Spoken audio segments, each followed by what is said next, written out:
আজকে এই তাবদিল পরিবর্তনও হবে না, আওয়াজও হবে না, ওয়াজও হবে না। আল্লাহ কোরআনে যেভাবে ওয়াজ করেছে, রাসূল যেভাবে তাফসির করেছে, আল্লাহর ওয়াজ রাসূলের তাফসির যদি কিছু সময় করি, থাকবেন না যাবেন? আল্লাহ রাব্বুল আলামিন সূরা ইউনূসের ৫৮ নম্বর আয়াতের মধ্যে বলেন, কুল বিফাদলিল্লাহি ওয়া বিরহমাতিহি ফাবিযালিকা ফালিয়াফরাহু হুয়া খায়রুম মিম্মা ইয়াজমাউন। জোরে বলুন আল্লাহু আকবার। আল্লাহ রাব্বুল আলামিন বলেন, কুল বিফাদলিল্লাহ, হে নবী আপনি বলেন, আমি আল্লাহ রাব্বুল আলামিনের পক্ষ থেকে আমার বান্দার প্রতি যত রহমত, যত ফদল, যত করুণা, যত অনুগ্রহ নাজিল করেছি, আমি আল্লাহ রাব্বুল আলামিন আমার বান্দার প্রতি সবচেয়ে বড় দয়া তার জীবন পরিচালনা করার জন্য একখানা কিতাব কোরআন নাজিল করেছি। কোন সুবহানাল্লাহ। তাহলে আল্লাহর পক্ষ থেকে সবচেয়ে বড় দয়া আমার আপনার জন্য নাজিল করেছে কি? সবাই বলেন কি? দ্বিতীয় নাম্বার, আল্লাহ রাব্বুল আলামিন বলেন অবিরহমাতিহি, দুনিয়ার মানুষদের জন্য দ্বিতীয় নাম্বার রহমত, গোটা পৃথিবীর মানবতার মুক্তির জন্য, নাজাতের জন্য যে রহমতটা নাজিল করেছি তার নাম মুহাম্মাদুর রাসূলুল্লাহ। সকলেই বলি সাল্লাল্লাহু। আল্লাহ রাব্বুল আলামিন এক নম্বরে দিয়েছেন কোরআন, দ্বিতীয় নম্বরে দিয়েছে রাসূল। রাসূল কেমন রাসূল? সূরা আম্বিয়ার ১০৭ নম্বর আয়াতের মধ্যে বলেন, ওয়ামা আরসালনাকা ইল্লা রাহমাতাল লিল আলামিন। জোরে বলুন আল্লাহু আকবার। আল্লাহ রাব্বুল আলামিন বলেন, আমার নবী দুনিয়ার সাধারণ কোনো নবী নয়, আমার রাসূল দুনিয়ার সাধারণ কোনো রাসূল নয়। আমার নবী, আমার রাসূল হচ্ছে বিশ্ব জগতের জন্য রহমত। কোন সুবহানাল্লাহ। তাহলে আল্লাহর পক্ষ থেকে সবচেয়ে বড় দয়া কয়টা? সবাই বলেন কয়টা? এক নম্বরে কি? সবাই বলেন কি? আল্লাহ রাব্বুল আলামিন বলেন, তোমরা যারা কোরআন পাবে, ফাবিযালিকা ফালিয়াফরাহু, কোরআন পাবার পরে তোমরা সবাই আনন্দ করবে। তাহলে কোরআন পাওয়ার পরে আনন্দ করতে হবে, হুকুম কার? আল্লাহর কাছে প্রশ্ন করি, আল্লাহ কোরআন দিয়ে আনন্দ করব কেন? কেন থাকার দরকার আছে না নাই? আল্লাহ রাব্বুল আলামিন আয়াতের শেষ অংশে বলেন, হুয়া খায়রুম মিম্মা ইয়াজমাউন। তোমরা দুনিয়াতে যা কিছু অর্জন করো, টাকা পয়সা, বাড়ি গাড়ি, ধন সম্পদ, বউ বাচ্চা, ক্ষমতা, যা কিছু দুনিয়াতে অর্জন করেছো, দম বন্ধ হয়ে যাওয়ার সাথে সাথে দুনিয়ার সাথে তোমার সম্পর্ক কাট হয়ে যাবে। ঠিক কি না বলেন?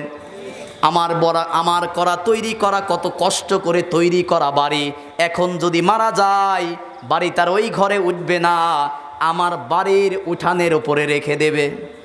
ঠিক কিনা বলেন?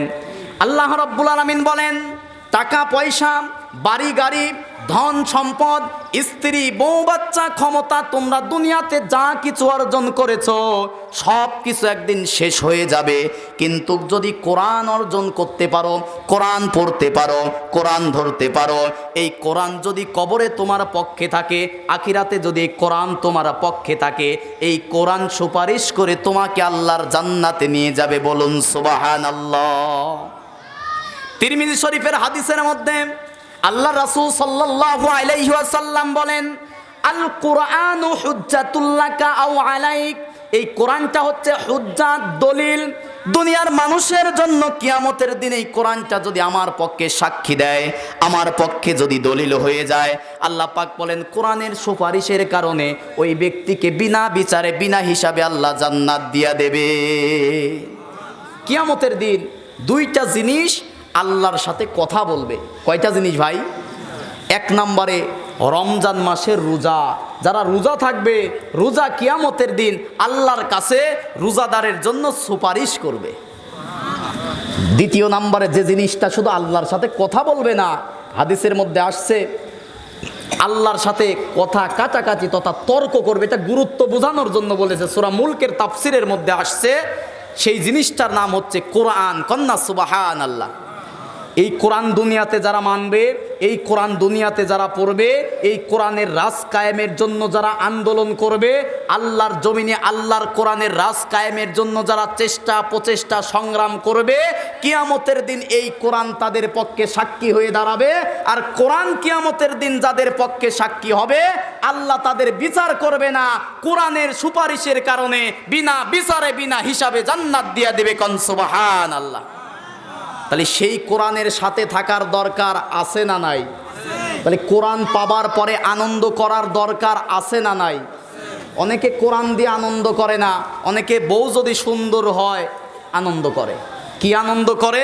নিজের আপন বউ সুন্দরী হওয়ার ফলে মোটর সাইকেলের পিছনে সাজিয়ে গুজিয়ে গোটা নওগাঁ মহাদেবপুর পাঙ্কুমারে ঘুরে বেড়ায়। আছে না নাই? ওর বউ ও দেখবে, কিন্তু সারা দেশে জাতীয় আর রাষ্ট্রীয় সম্পদ করে। আছে না নাই? অনেকে আছে আবার টাকা পয়সা হলে অহংকার করে। আছে না নাই? অনেকে আবার ক্ষমতা পেয়েও আনন্দ করে, খুশি হয়। কথা বলেন, ক্ষমতা পেয়ে মানুষ আনন্দ করে কি না? একটাবার চিন্তা করেন, সাবেক প্রধানমন্ত্রী শেখ হাসিনা, কারো দলের পক্ষে বিপক্ষ বলেন, একটু বিবেক দিয়ে মিলাবেন। ক্ষমতায় থাকাকালীন সময় জনগণের রসানলে পড়ে ক্ষমতা থাকাকালীন সময় তাকে দেশ থেকে পালিয়ে যেতে হলো। বিরোধী দলীয় সরকার যে ছিল, দেখেন বেগম খালেদা জিয়া কতদিন কারাগারে গেল। ক্ষমতা কি জিনিস দেখেন, তিনি তো ক্ষমতায় থাকতো কিন্তু হায়াত নাই, আল্লাহ নিয়ে গেল। এর নামই হচ্ছে দুনিয়া। ঠিক কিনা বলেন? আমি কারোর পক্ষে বিপক্ষে বলতেছি না। এতদিন জেলখানায় থাকলো, কষ্ট করলো, হায়াত নাই। আমি আপনার জীবনও ঠিক তাই। ঠিক কিনা বলেন? এই জন্য ক্ষমতা নিয়ে অহংকার করা যাবে। আল্লাহ রাব্বুল আলামিন বলেন, ক্ষমতা পাবার পরে অহংকার করবে কারা? ক্ষমতা পাবার পরে অহংকার করা যাবে। আমার যুবক তরুণ ভাইদেরকে বলি, তুমি মাস্তান হবে, চাঁদাবাজ হবে, ঠিক আছে, কিন্তু সেটা হওয়া লাগবে ইসলামের পক্ষে। ঠিক কিনা বলেন? রাস্তায় ইফটিজিং হচ্ছে, 10 জন যুবক দাঁড়িয়ে যাও, ইফটিজিং করা যাবে না। তোমাকে যদি মাস্তান হতেই হয়, খলিফাতুল মুসলিমিন আমিরুল মুমিনিন হযরত ওমরের মতো ন্যায়ের পক্ষে তুমি শক্তি দেখাবা। ঠিক কিনা বলেন? তোমার এই যৌবন, তোমার এই তারুণ্য কোনো নেতার পিছনে স্লোগান দেওয়ার জন্য আল্লাহ দেয় নাই। তোমাকে যদি স্লোগান দিতেই হয়, তোমার যৌবন তোমার তারুণ্য একমাত্র খরচ করতে হবে আল্লাহর জন্য। ঠিক কিনা বলেন? কারণ আমাকে আপনাকে ফিরে যেতে হবে কার কাছে? বলেন না কেন, কার কাছে? আমরা যদি যেতে না চাই, সম্ভব নাকি? মরতে যদি না চাই, মরবো না মনে হয়? বলেন, চাই অথবা না চাই, ফিরে যেতে হবে কার কাছে? আল্লাহ রাব্বুল আলামিন সূরা বাকারার 28 নম্বর আয়াতের মধ্যে বলেন, কাইফা তাকফুরুনা বিল্লাহি ওয়া কুনতুম আমওয়াতান ফাআহইয়াকুম সুম্মা ইউমীতুকুম সুম্মা ইউহয়ীকুম সুম্মা ইলাইহি তুরজাউন। জোরে বলুন আল্লাহু আকবার।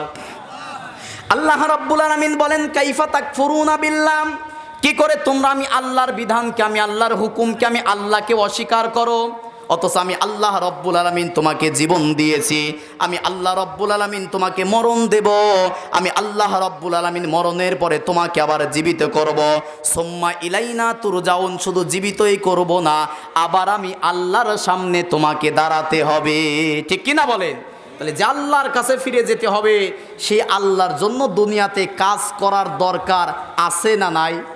বলেন, আছে না নাই?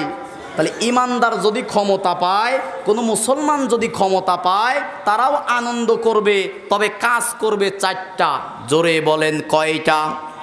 আপনারা যারা আছেন, মা বোনেরা যারা আছে এখানে, আমরা সবাই বর্তমানে ইমানদার। কি এখানে কোনো হিন্দু ভাইয়েরা কি আছে? তাদের জন্য কথা আমার আছে, শেষের দিকে বলবো। এখানে আমরা যারা আছে ইমানদার, তাহলে আমরা আনন্দ করব 4টা কাজ করে। জোরে বলেন, কয়টা? আল্লাহ রাব্বুল আলামিন সূরা হজের 41 নম্বর আয়াতের মধ্যে বলেন, আল্লাযীনা ইম্মাক্কান্নাহুম ফিল আরদি আকামুস সালাতা ওয়া আতাউয যাকাতা ওয়া আমারু বিল মা'রুফি ওয়া নাহাউ আনিল মুনকার ওয়ালিল্লাহি আকিবাতুল উমুর। জোরে বলুন আল্লাহু আকবার। আল্লাহ রাব্বুল আলামিন বলেন, কোন ইমানদার মুসলমান যদি রাষ্ট্র ক্ষমতায় যায় আনন্দ করবে চারটা কাজ করে। এক নম্বরে আকিমুস সালাহ, সংসদের প্রথম অধিবেশনে মুসলমানের রাষ্ট্রনায়ক সর্বপ্রথম মুসলমানের দেশে নামাজ কায়েম করবে। জোরে বলেন কি? সবাই বলেন কি? রাষ্ট্রীয়ভাবে নামাজ কায়েম করার দরকার আছে না নাই? দ্বিতীয় নম্বরে যে কাজটা করবে ওয়াতুজ যাকাত, সুদ বন্ধ করে যাকাত ভিত্তিক অর্থনীতি কায়েম করতে হবে, ঠিক কি না? আল্লাহ রাব্বুল আলামিন খুব মনোযোগ দিয়ে কয়েকটা পয়েন্টের কথা শোনেন, যেহেতু অল্প সময়ে কয়েকটি মূল কথা বলে যায়। সূরা মাইদার 55 এবং 56 নম্বর আয়াতের মধ্যে আল্লাহ রাব্বুল আলামিন বলেন, ইন্নামা ওয়ালিয়ুকুমুল্লাহু ওয়া রাসূলুহু ওয়াল্লাযীনা আমানু আল্লাযীনা ইউকিমুনাস সালাতা ওয়া ইউতুনাজ যাকাতা ওয়া হুম রাকিউন। জোরে বলুন আল্লাহু আকবার। একটু আওয়াজ করে বলুন তো আল্লাহু আকবার।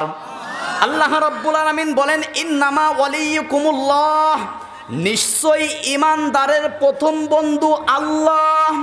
আমাদের প্রথম বন্ধু কে? সবাই বলেন কে? কেন আল্লাহকে কেন আমাদের বন্ধু বলল?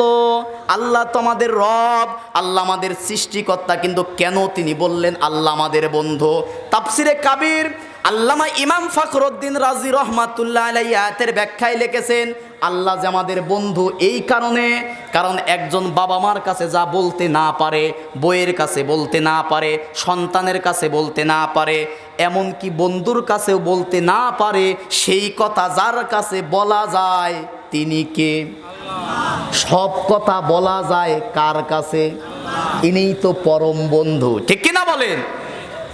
আল্লাহ রাব্বুল আলামিন এই কারণে বলতেছেন বন্ধু। এমন কথা আছে যা নিজের বইয়ের কাছেও বলা যায় না, এমন কথা আছে যা বইয়ের কাছে বলা যায়, বন্ধুর কাছে বলা যায় না। এমন কথা আছে বন্ধুর কাছে বলা যায়, বাবা মার কাছে বলা যায় না। কিন্তু এমন কোনো কথা নাই যে কথা আমার আল্লাহর কাছে মন খুলে বলা যায় না, ঠিক কি না? নামাজের সেজদায় গিয়ে জীবনে জেনা করেছেন, ব্যভিচার করেছে, মিথ্যা বলেছে, সুদ খেয়েছে, ঘুষ খেয়েছে, গীবত পরচর্চা করেছে, অন্যায় অপরাধ করেছে, কারোর কাছে লজ্জায় বলা যায় না, কিন্তু আল্লাহর কাছে হাত তুলে বলা যায় কি না? এই জন্য আল্লাহ রাব্বুল আলামিন বলেছেন, ইন্নামা ওয়ালিয়ুকুমুল্লাহ, নিশ্চয়ই ইমানদারের প্রথম বন্ধু আমি আল্লাহ। আওয়াজ করে বলেন কে? দুই নম্বরে অরসুলুহু, ইমানদারের দ্বিতীয় নাম্বার বন্ধু কে? রসুল বলেন কে? এক নাম্বার আমার আপনার বন্ধু আল্লাহ, দ্বিতীয় নাম্বার আমাদের নবী হচ্ছে আমাদের পরম বন্ধু, ঠিক কিনা বলেন? তৃতীয় নাম্বারে একজন ইমানদারের তৃতীয় নাম্বার বন্ধু হবে হচ্ছে ইমানদার। আওয়াজ করে বলেন তৃতীয় নাম্বার বন্ধু হবে কারা? ইমানদার বলেন কারা? এখন ইমানদার বন্ধুর শর্ত কি? পরের শব্দগুলো আল্লাহ রাব্বুল আলামিন বলেন, আল্লাযীনা ইউকিমুনাস সালাতা ওয়া ইউতুনাজ যাকাতা ওয়া হুম রাকিউন। ইমানদারের এক নাম্বার কাজ হবে নামাজ কায়েম করা। কি করা? বলেন কি কায়েম করা? নামাজ কায়েম করা। দ্বিতীয় নাম্বারে যাকাত প্রতিষ্ঠা করা। এখন প্রশ্ন আল্লাহর কাছে বলি, আল্লাহ ইমানদার রাষ্ট্র ক্ষমতা পেলে সর্বপ্রথম নামাজ কায়েম করতে হবে কেন? আল্লাহ পাক তো অন্য অনেক কথা বলতে পারতো, কিন্তু নামাজের কথা বলল কেন? কারণ আছে না নাই? আল্লাহ রাব্বুল আলামিন সূরা আনকাবুতের 45 নম্বর আয়াতের মধ্যে বলেন, উতলু মা উহিয়া ইলাইকা মিনাল কিতাবি ওয়া আকিমুস সালাহ ইন্নাস সালাতা তানহা আনিল ফাহশাই ওয়াল মুনকার ওয়ালা যিকরুল্লাহি আকবার। জোরে বলুন আল্লাহু আকবার। আল্লাহ রাব্বুল আলামিন বলেন উতলু, উতলু মানে তেলাওয়াত করো, হে নবী তেলাওয়াত করো, মা উহিয়া ইলাইকা মিনাল কিতাব, হে নবী আপনার কাছে যে কিতাব যে কোরআনটা নাজিল করেছি তেলাওয়াত করো। তাহলে কি তেলাওয়াত করতে হবে? কথা বলেন কি? এরপরে বলতেছেন ওয়া আকিমুসসালাহ, নামাজ কায়েম করো। কেন নামাজের আগে বলল তেলাওয়াত করো? কারণ যখন আল্লাহু আকবার বলে হাত বাঁধবো, হাত বাঁধার পরে তেলাওয়াত করতে হবে কি? বলেন বলেন। তাহলে নামাজের আগে কোরআন শিখার দরকার আছে না নাই? বলেন আছে না নাই?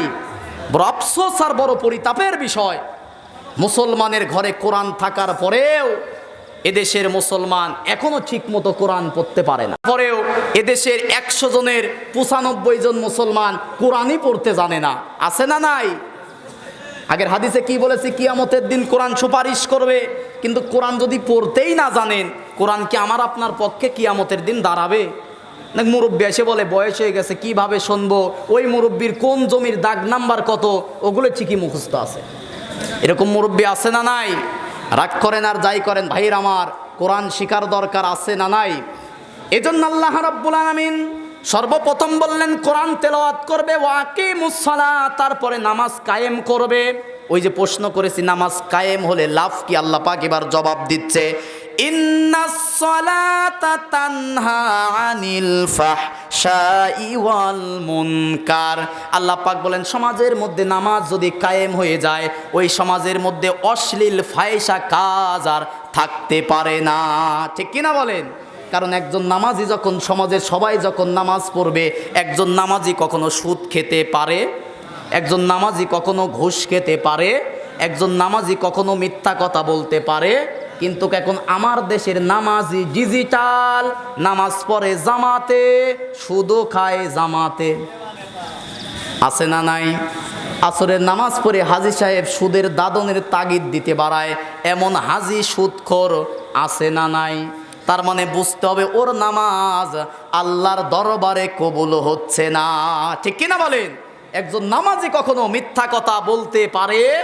একজন নামাজি কখনো মিথ্যা কথা বলতে পারে?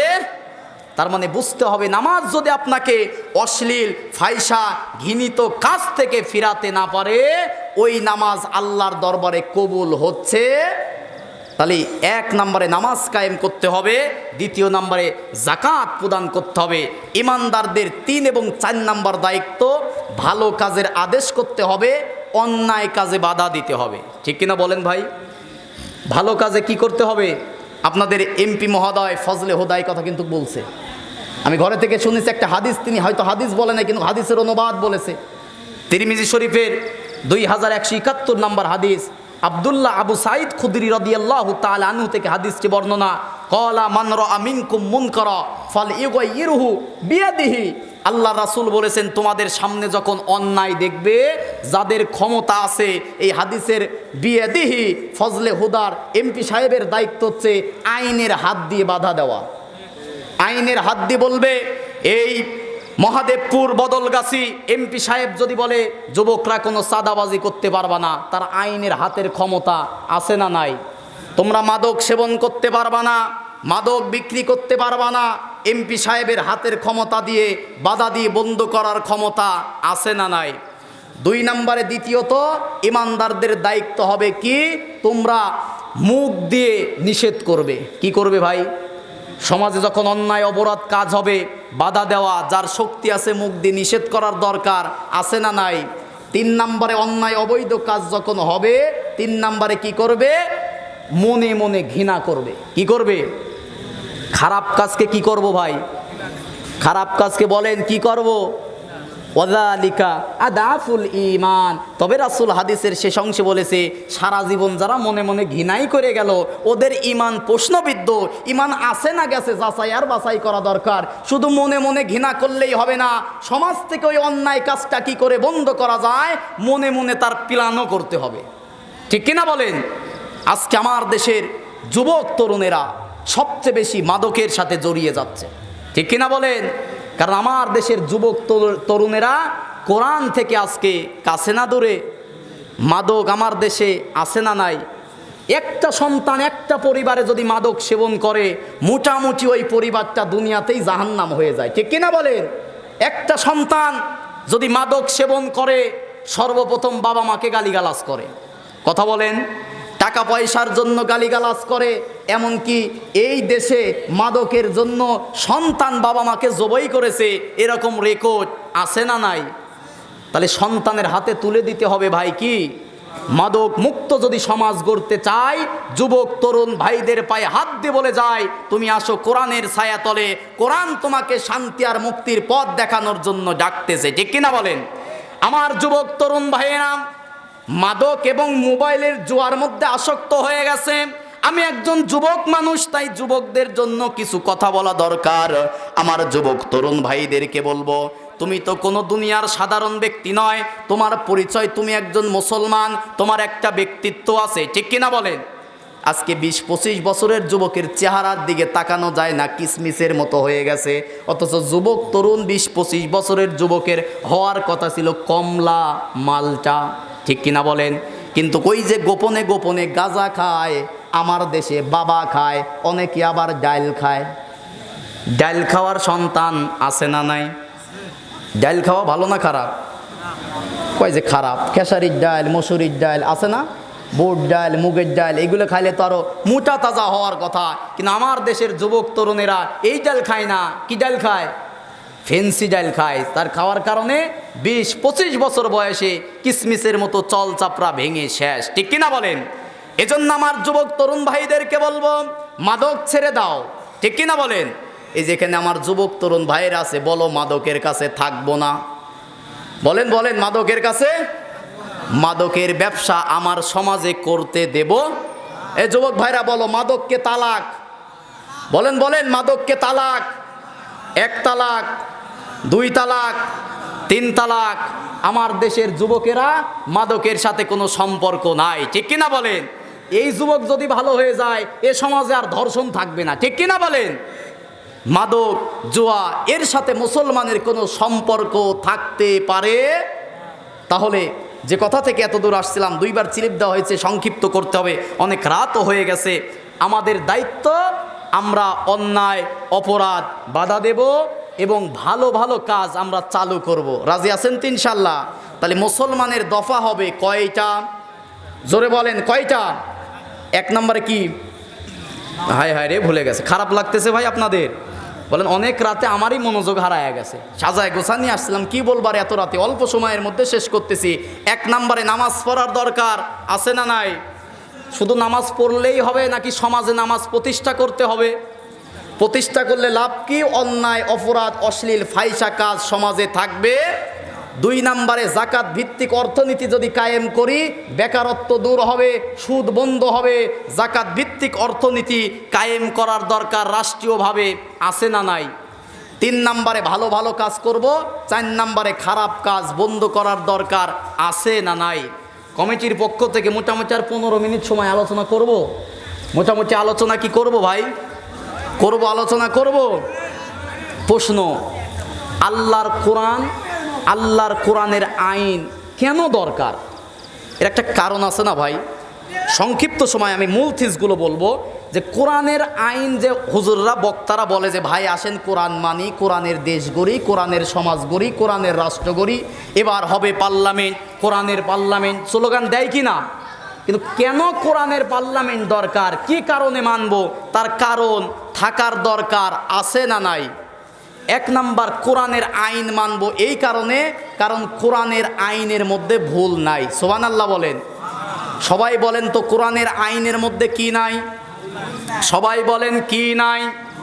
আল্লাহ রাব্বুল আলামিন কোরআন খোলার সঙ্গে সঙ্গে প্রথমেই বলতেছেন, আলিফ লাম মিম যালিকাল কিতাবু লা রাইবা ফি হুদাল লিল মুত্তাকিন। জোরে বলুন আল্লাহু আকবার। আল্লাহ রাব্বুল আলামিন বলেন জালিকাল কিতাব, এটা এমন একটি কিতাব, জালিকা ইসমি ইশারা, this is the book, there is no doubt about it, a guidance for the religious. একমাত্র বই হচ্ছে কিতাব, একমাত্র বই হচ্ছে কোরআন, যে কোরআনের মধ্যে কোনো ভুল নাই। সুবহানাল্লাহ কোন। এই কোরআনের মধ্যে কোনো মিথ্যা, এমনকি কোরআনের মধ্যে ভুল যা আছে, মিথ্যা যে আছে, তার সন্দেহের কোনো অবকাশ আমার আল্লাহ রাখেন নাই, ঠিক কিনা বলেন? আল্লাহ রাব্বুল আলামিন সূরা ইউনূসের ৩৭ নম্বর আয়াতের শেষ অংশে বলেন, ওয়াতাফসিলাল কিতাবি লা রাইবা ফীহি রাব্বিল আলামিন। জোরে বলুন আল্লাহু আকবার।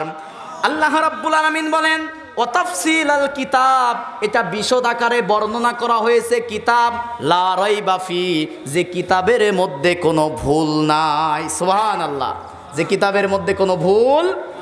তাহলে ১ নম্বরে কোরআন মানবো, কারণ কোরআনের মধ্যে কি নাই? সবাই বলেন না কেন, কি নাই? ভুল থাকবেই কি করে? কারণ এই কিতাব নাজিল করেছে কে? আল্লাহ রাব্বুল আলামিন সূরা হিজরের ৯ নম্বর আয়াতের মধ্যে বলেন, ইন্না নাহনু নাযালনায যিকরা ওয়া ইন্না লাহু লাহাফিজুন। জোরে বলুন আল্লাহু আকবার। আল্লাহ রাব্বুল আলামিন বলেন, ইন্না নাহনু নাযালনায যিকরা, নিশ্চয়ই এই জিকির, এই উপদেশ, এই কিতাব, এই কোরআন নাজিল করেছি আমি আল্লাহ। সবাই বলেন কে? ওয়া ইন্না লাহু লাহাফিজুন, এবং এই কোরআন হেফাজতের দায়িত্বও নিয়েছি আমি আল্লাহ। এজন্য কোরআনের বিরুদ্ধে যতই চক্রান্তর ষড়যন্ত্র করো না কেন, কোরআনের বিরুদ্ধে চক্রান্তর ষড়যন্ত্র করে কোনো লাভ নাই, ঠিক কি না? যারা এই যুগে যুগে কোরআন আর ইসলামের বিরুদ্ধে চক্রান্তর ষড়যন্ত্র করেছে, ইতিহাস তালাশ করে দেখুন, ওই ফেরাউন থেকে শুরু করে নমরুদ, আবু জেহেল, উতবা, সাইবা, যুগে যুগে ইসলাম আর কোরআনের বিরুদ্ধে চক্রান্ত ষড়যন্ত্র করে আজও পর্যন্ত কোরআন সুন্নাহর বিরুদ্ধে কিছুই করতে পারে নাই। অতএব এখনো যারা কোরআন সুন্নাহর বিরুদ্ধে চক্রান্ত আর ষড়যন্ত্র করতেছে, তাদের পরিণতিও নমরুদ, ফেরাউন আর আবু জেহেলদের মতোই হবে, ঠিক কিনা বলেন? এই কোরআন ছিল, কোরআন আছে, কোরআন বলেন, কোরআন ছিল, কোরআন আছে, কোরআন। তোমরা যারা বিরুদ্ধে, কোরআনের বিরুদ্ধে, ওই যে টেলিভিশনে সময় কিনে নিয়ে ইসলামের বিরুদ্ধে, কোরআনের বিরুদ্ধে বলবেন, হুজুর কোরআনের বিরুদ্ধে ইসলামের বিরুদ্ধে কেমনে বলে? সরাসরি বলে না, কারণ এই দেশের মুসলমান নামাজ পড়তে না পারে কিন্তু ঈমান আছে, কথা কয় না। এখন যদি কেউ নবীর বিরুদ্ধে কথা বলে, যে নামাজ পড়ে না, সেও পিটাবে, কথা বলেন।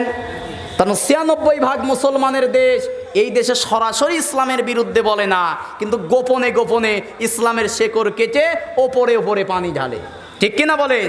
টুপি নিয়ে কটূক্তি করে, দাড়ি নিয়ে কটূক্তি করে, ইসলামের বিধান পর্দা নিয়ে কটূক্তি করে। পর্দার বিধান আছে কোথায়? তাহলে পর্দার বিরুদ্ধে বলা মানে কিসের বিরুদ্ধে বলা? সতর্ক করে দিতে চাই, ইসলামের বিরুদ্ধে চক্রান্তর ষড়যন্ত্র করে কোনো লাভ, বলেন কোনো লাভ। কারণ এই কিতাব নাজিল করেছে কে? আল্লাহ রাব্বুল আলামিন। মুসা নবীর ছোট্ট একটা ঘটনা।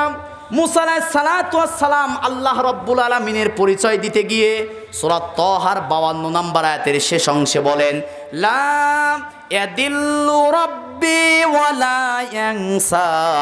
আমার রব এমন রব, আমার আল্লাহ এমন আল্লাহ, আমার আল্লাহ কোনো কিছু ভুল করে না, আমার আল্লাহ কখনো ভুলেও যায় না। সুবহানাল্লাহ কোন।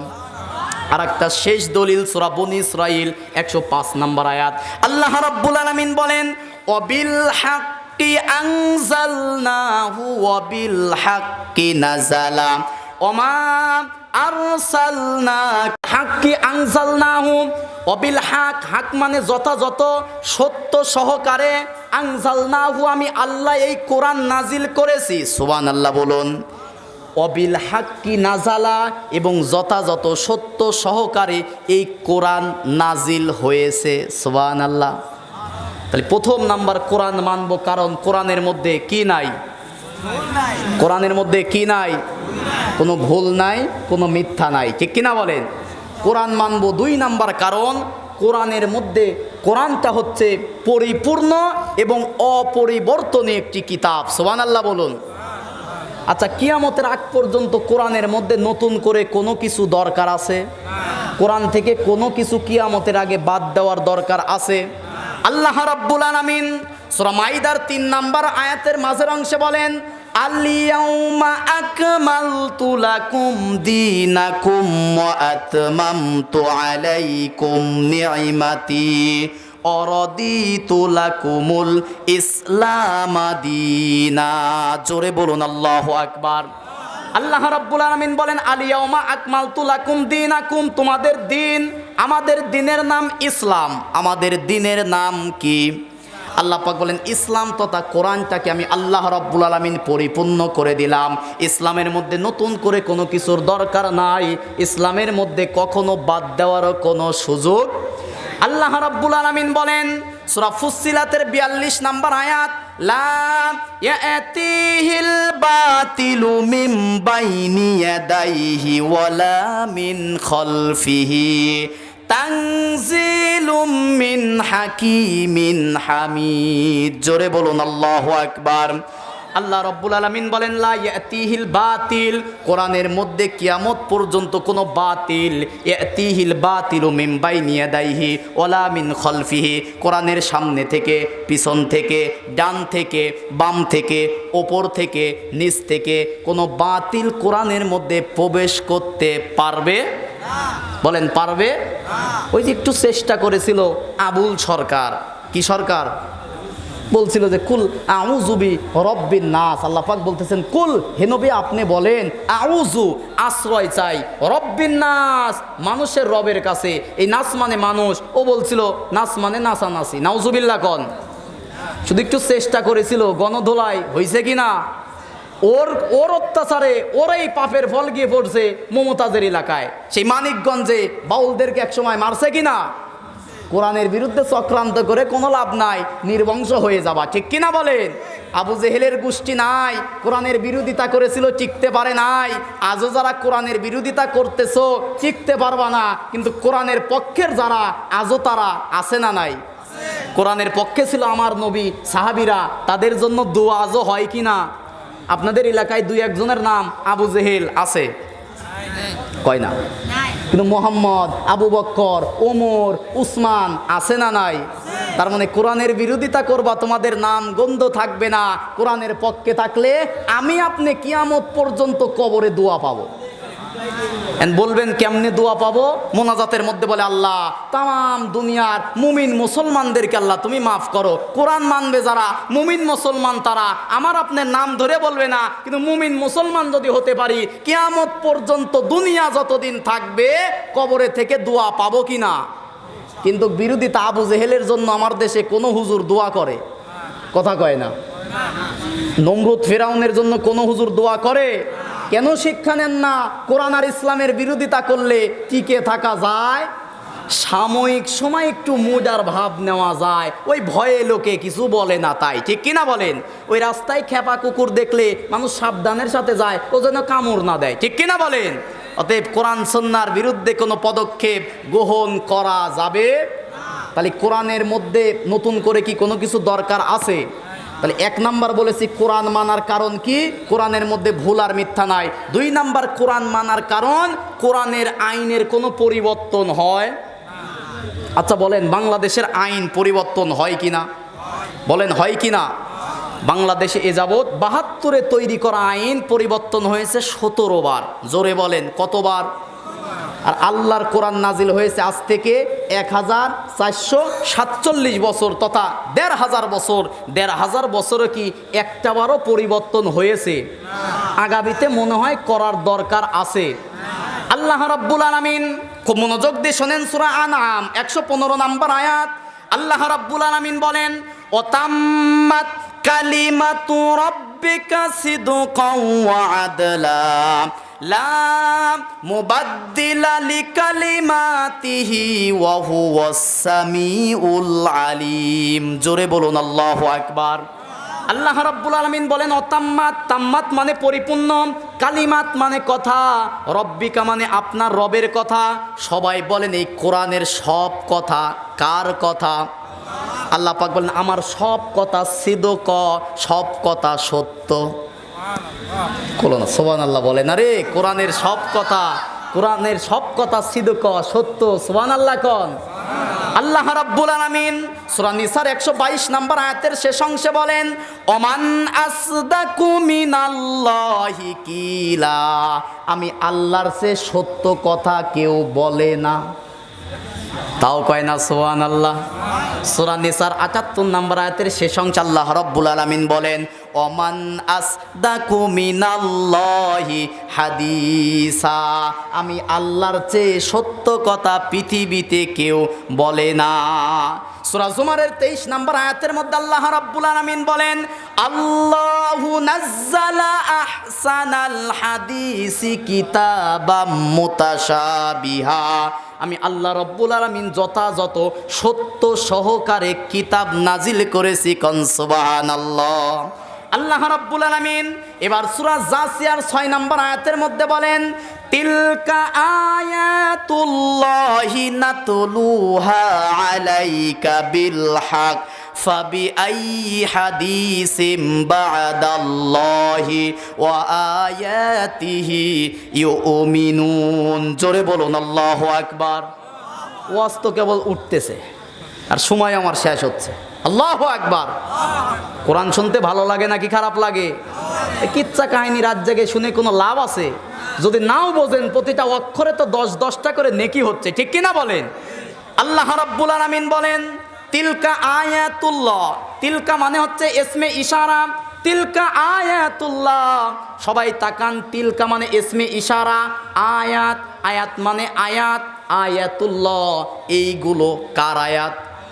সবাই বলেন কার আয়াত? আল্লাহ পাক বলেন, ফাবি আইয়ি হাদিসিম বা'দাল্লাহ, আমি আল্লাহর কথার চেয়ে ও আয়া, আমি আল্লাহর আয়াতের চেয়ে কি এমন আছে যা বিশ্বাস করবা? বলো, আছে কিছু? বলেন আছে কিছু? বলেন তো পৃথিবীতে সবচেয়ে মহাসত্যের নাম কি? পৃথিবীর সত্যর চেয়ে মহাসত্য নাম কি? কয় না কি? যার কোনো ভুল, তাহলে সেই কিতাব পড়ার দরকার, মানার দরকার, বোঝার দরকার, সেই কিতাবের আইন সমাজে বাস্তবায়নের দরকার আছে না নাই? আল্লাহ রাব্বুল আলামিন বলেন, তাহলে 1 নাম্বার কিতাবের মধ্যে পেলাম সত্য, 2 নম্বরে বলতেছেন ও আদলা, কোরআনের মধ্যে যা আছে সব ন্যায়, লা মুবাদ্দিলা লিকালিমাতি, এবং কোরআনের আইনের কোনো পরিবর্তন নাই। কোন সুবহানাল্লাহ। আল্লাহ রাব্বুল আলামিন সূরা ফাতির 43 নম্বর আয়াতের শেষ অংশে বলেন, ফালাং তাজিদা লি সুন্নাতিল্লাহি তাবদীলা ওয়ালাং তাজিদা লি সুন্নাতিল্লাহি তাহউইলা। জোরে বলুন আল্লাহু আকবার। আল্লাহ রাব্বুল আলামিন বলেন, ফালান তাজিদা, ফা অতঃপর লান, আল্লাহ পাক গুরুত্ব দিয়ে লামে তাগিদ ব্যবহার করতেছেন। আল্লাহ পাক বলেন, ফালান, তুমি কখনো তাজিদা পাবে না। আল্লাহু আকবার।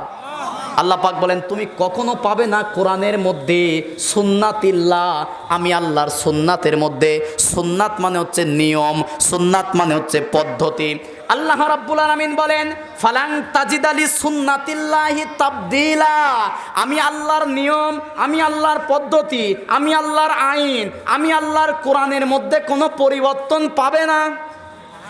পরের শব্দে বলতেছেন, ওয়ালাং তাজিদা লি সুন্নাতিল্লাহি তাহউইলা, এবং আমি আল্লাহর কোরআনের আইনের কোনো ব্যতিক্রমও হয় না। আজকে এক কথা, কালকে এক কথা, কোরআন এগুলো আছে নাকি? কিন্তু আমার দেশের আইনের মধ্যে পরিবর্তন আছে না নাই? কিন্তু কোরআনের আইনের কোনো পরিবর্তন। তাহলে এই কিতাব যদি সংসদে যায়, সংসদে নেতার পরিবর্তন হবে কিন্তু আইনের পরিবর্তন হবে। বাংলাদেশে 17 বার আইন পরিবর্তন হয়েছে, কতবার? কিন্তু কোরআন যদি সংসদে যায়, মনে করেন এবার প্রধানমন্ত্রী মুরব্বী, সংসদে আইন হচ্ছে কোরআন, মুরব্বী হচ্ছে আমাদের প্রধানমন্ত্রী নেতা, আইন কি? বলেন আইন কি? 5 বছর পরে মুরব্বী মারা গেল অথবা ক্ষমতা থেকে চলে গেল, ক্ষমতায় আসলাম আমি, সংসদে আইন কি? বলেন আইন কি? 5 বছর পরে অথবা 10 বছর পরে আমি মরে গেলাম অথবা ক্ষমতা থেকে চলে গেলাম অথবা পালিয়ে গেলাম, যাই করি না কেন, 5 বছর পরে ক্ষমতায় আসলো মুরব্বী, সংসদে আইন কি? তাহলে নেতার পরিবর্তন হচ্ছে, আইনের কি পরিবর্তন হচ্ছে? তাহলে আল্লাহর কোরআন যদি সংসদে যায়, নেতার আর নীতির পরিবর্তন হবে কিন্তু আইনের কোনো পরিবর্তন হবে। তার মানে যেটা আছে চূড়ান্ত, এদেশের মানুষের কল্যাণ হবে, ঠিক কিনা বলেন? 3 নাম্বার কোরআন মানার 3 নাম্বার কারণ হচ্ছে এই, কোরআনের মধ্যে আছে সব নীতির মহানীতি, মানুষের জীবনে যা দরকার সব আছে কোরআনে। আল্লাহ রাব্বুল আলামিন, লম্বা করে আর দলিল দেব না, সংক্ষিপ্ত করে বলি, সূরা নাহাল 89 নাম্বার আয়াতের শেষ অংশে আল্লাহ রাব্বুল আলামিন বলেন, ওয়ানাজ্জালনা আলাইকাল কিতাবা তিবয়ানাল লিকুল্লি শাইইন ওয়া হুদাও ওয়া রাহমাতাও ওয়া বুশরা লিল মুসলিমিন। জোরে বলুন আল্লাহু আকবার। আল্লাহ রাব্বুল আলামিন বলেন ওয়ানাজ্জালনা আলাইকাল কিতাব, হে নবী আপনার কাছে যে কিতাব যে কোরআনটা নাজিল করেছি তাবিজ লেখার জন্য, কথা কয় না, তাহলে ঝাড়ফুঁক করার জন্য, বাপ মা মরার পরে খতম পড়ার জন্য, কথা কয় না, কি ঝাড়ফুঁক আর তাবিজ কবজের জন্য কি আল্লাহ কোরআন নাজিল করছে? আল্লাহ পাক বলেন ওয়ানাজ্জালনা আলাইকাল কিতাব, হে নবী আপনার কাছে যে কিতাব নাজিল করেছি, ওয়ানাজ্জালনা আলাইকাল কিতাবা তিবয়ানাল লিকুল্লি শাই, মানুষের জীবনে, ব্যক্তি জীবন, পারিবারিক জীবন, সামাজিক জীবন, রাষ্ট্রীয় জীবন, যুদ্ধনীতি, সন্ধিনীতি, পররাষ্ট্রনীতি, অর্থনীতি, রাজনীতি, সকল নীতির মূলনীতি কোরআনের মধ্যে আমি আল্লাহ দিয়েছি। আল্লাহ রাব্বুল আলামিন সূরা আনাম 38 নম্বর আয়াতের শেষ অংশে বলেন মা ফাররাতনা ফিল কিতাবি মিন শাই সুম্মা ইলা রাব্বিহিম ইউহশারুন। জোরে বলুন আল্লাহু আকবার। আল্লাহ রাব্বুল আলামিন বলেন মা ফাররাতনা ফিল কিতাব, মানুষের জীবনে দরকার এমন কোনো ছোট বিষয় নাই যেটা আমি আল্লাহ কোরআনের মধ্যে দেই নাই। মানুষের জীবনে দরকার এমন কোনো ছোট বিষয়, সবাই বলেন কি বিষয়? এমন কোনো ছোট বিষয় নাই যেটা আমি আল্লাহ কোরআনের মধ্যে লিপিবদ্ধ করি নাই। আল্লাহু আকবার বলেন। আল্লাহ রাব্বুল আলামিন সূরা বনী ইসরাঈল 82 নম্বর আয়াত আল্লাহ রাব্বুল আলামিন বলেন ওয়ানুনাজ্জিলু মিনাল কুরআনি মা হুয়া শিফাউ ওয়া রাহমাতুল লিল মুমিনিন ওয়া লা ইয়াজিদুজ জালিমিনা ইল্লা খাসারা। জোরে বলুন আল্লাহু আকবার। আল্লাহ রাব্বুল আলামিন বলেন অনুনাজ্জিলু মিনাল কোরআন, হে নবী দীর্ঘ 23 বছর সময় নিজে কোরআনটা নাজিল করেছি, মা সব সমস্যার সমাধান দিতে পারে। এই স্লোগান মনে হয় জামাত ইসলামের বানানো স্লোগান, কথা কয় না। তাহলে হেফাজতের, চরমনায়ের সব সমস্যার সমাধান দিতে পারে। এটা সূরা বনী ইসরাঈলের 82 নম্বর আয়াতের সরল অর্থ। আল্লাহু আকবার। অনুনাজ্জিলু মিনাল কোরআন, হে নবী যে কোরআনটা 23 বছর সময় না আপনার কাছে নাজিল করেছি, মা হুয়া শিফা, তা পৃথিবীর মানুষের সব সমস্যার সমাধান। সুবহানাল্লাহ। মানুষের জীবনে, ব্যক্তিগত জীবন, পারিবারিক জীবন, সামাজিক জীবন, যুদ্ধনীতি, সন্ধিনীতি, পররাষ্ট্রনীতি, রাজনীতি আছে না নাই? বলেন না কেন আছে না নাই? সব নীতির সমস্যার সমাধান আছে কোথায়? সূরা নাহাল 44 নম্বর আয়াত আল্লাহ রাব্বুল আলামিন বলেন ওয়া আনজালনা ইলাইকাজ যিকরা লিতুবাইয়িনা লিন-নাসি মা নুজ্জিলা ইলাইহিম ওয়া লাআল্লাহুম ইয়াতাফাক্কারুন। জোরে বলুন আল্লাহু আকবার। লম্বা দলিল দিতে পারতেছি না। সূরা হাসর 11 নম্বর আয়াত, সূরা বনী ইসরাঈল 88 নম্বর আয়াত, সূরা জুমার 23 নম্বর আয়াত, 27 নম্বর আয়াত আল্লাহ পাক বলেন হে নবী মনোযোগ দিয়ে শোনেন ওয়া আনজালনা ইলাইকা যিকরা লিতুবাইয়িনা লিন-নাস, হে নবী আপনি দুনিয়ার মানুষদেরকে কোরআন থেকে সমস্যার সমাধান করে দেন। ওয়ালা ইয়াতুনাকা বিমাসাল, দুনিয়ার মানুষ যখন আপনার কাছে সমস্যা নিয়ে আসবে আপনি কোরআন থেকে মাসাল দিবেন কেমন করে? বিল হাক, সত্য সহকারে, ও আহসানা উত্তমভাবে, তাফসীর ব্যাখ্যা করে করে সমস্যার সমাধান দিয়ে দিবেন। সুবহানাল্লাহ কোন। কত কথা বলবো ভাই, তাহলে 3টা কথা বলছি কোরআন মানার 3টা কারণ। 1 নাম্বার কোরআনের মধ্যে কোনো ভুল, কোনো মিথ্যা। 2 নাম্বার কথা কোরআনের আইনের কোনো পরিবর্তন হয়। 3 নাম্বার কথা কোরআনের মধ্যে আছে সব নীতির মূলনীতি। ঠিক কিনা বলেন? সব নীতির মূলনীতি আছে কোথায়? এবার প্রশ্ন, কোরআনের আইন মানলে লাভ কি? 1টা 2টা পয়েন্ট যদি বলি শুনবেন কি? 1টা 2টা পয়েন্ট বলবো। 1 নাম্বার কোরআন, এই যে 3টা কারণে কোরআন মানবো, আর মানলে পরে লাভ কি? 1 নাম্বার লাভ, সমাজের মধ্যে ন্যায় প্রতিষ্ঠা হবে। আজকে কি আমার দেশে ন্যায় আছে? কথা কয় না। অপরাধীরা ঘুরে বেড়ায়, নিরপরাধীরা কারাগারে থাকে। ঠিক কিনা বলেন? আছে না নাই? এই কোরআন কেন নাজিল হলো? একটা কারণ আছে না ভাই? অনেক কারণ আছে। এই কোরআন নাজিল হয়েছে কি জন্য? সূরা ইব্রাহিমের 1 এবং 2 নম্বর আয়াতের মধ্যে আছে, কিতাবুন আনজালনাহু ইলাইকা লিতুখরিজান নাস। গোটা মানবতাকে অন্ধকার থেকে জান্নাতের পথ দেখানোর জন্য কোরআন এসেছে। দ্বিতীয় নম্বর কোরআন আসার কারণ সূরা নিসা 105 নম্বর আয়াত।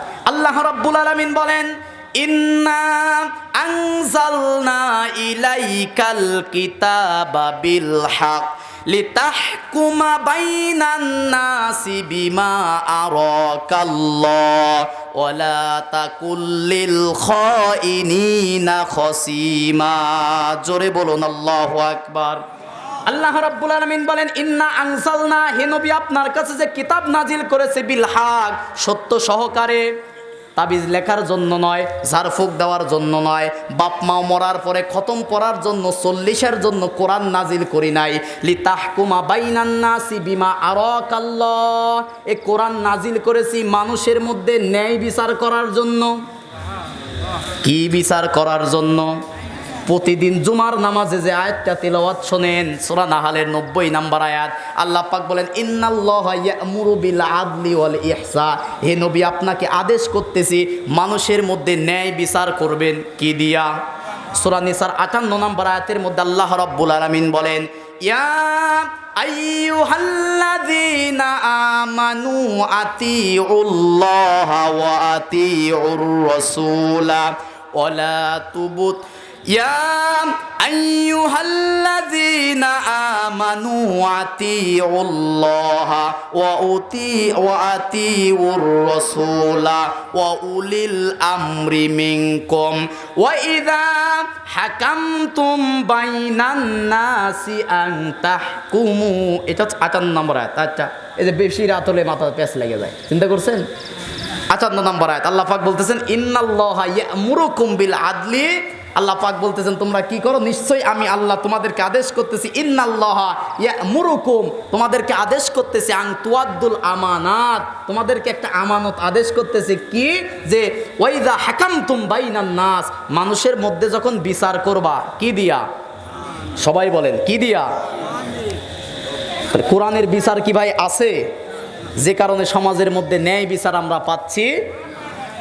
এখন কথা, কোরআন দিয়ে বিচার করবে না যারা, 3টা পরিচয় তাদের। জোরে বলেন, কয়টা?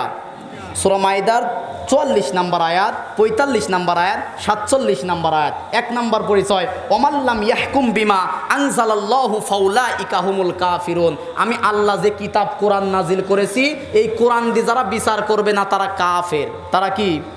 45 নম্বর আয়াত, ওমাল্লাম ইয়াহকুম বিমা আনজালাল্লাহু ফাউলাইকা হুমুল ফাসিকুন, আমি আল্লাহর কোরআন দিয়ে যারা বিচার করবে না তারা ফাসিক। তারা কি? 47 নম্বর আয়াতের শেষ অংশে আল্লাহ পাক বলেন, ওমাল্লাম ইয়াহকুম বিমা আনজালাল্লাহু ফাউলাইকা হুমুল জালিমুন, আমি আল্লাহর কোরআন দিয়ে যারা বিচার করবে না তারা জালেম। এই ফতোয়া মোল্লার না আল্লাহর? বলেন, এই ফতোয়া মোল্লার নাকি আল্লাহর? তাহলে আল্লাহর আইনের, আল্লাহর কোরআনের বিচার মানার দরকার আছে না নাই? আল্লাহর আইন, আল্লাহর কোরআনের বিচার সমাজে কায়েম হোক, এটা থাকার দরকার আছে না নাই? এটার জন্য চেষ্টা করার দরকার আছে না নাই? এ জমিন যার, জমিনে আইন চলবে। বলেন, এ জমিন কার? এ জমিনের মালিক কে ভাই? সবাই বলেন, আমার মালিক কে? আপনাদের মালিক কে? আসমানের মালিক কে? এ জমিনের মালিক কে? তাহলে আসমান জমিনের এই মাঝখানে আইন চলবে আমার বাপের, আমার নেতার, সৃষ্টি যার, আইন চলবে।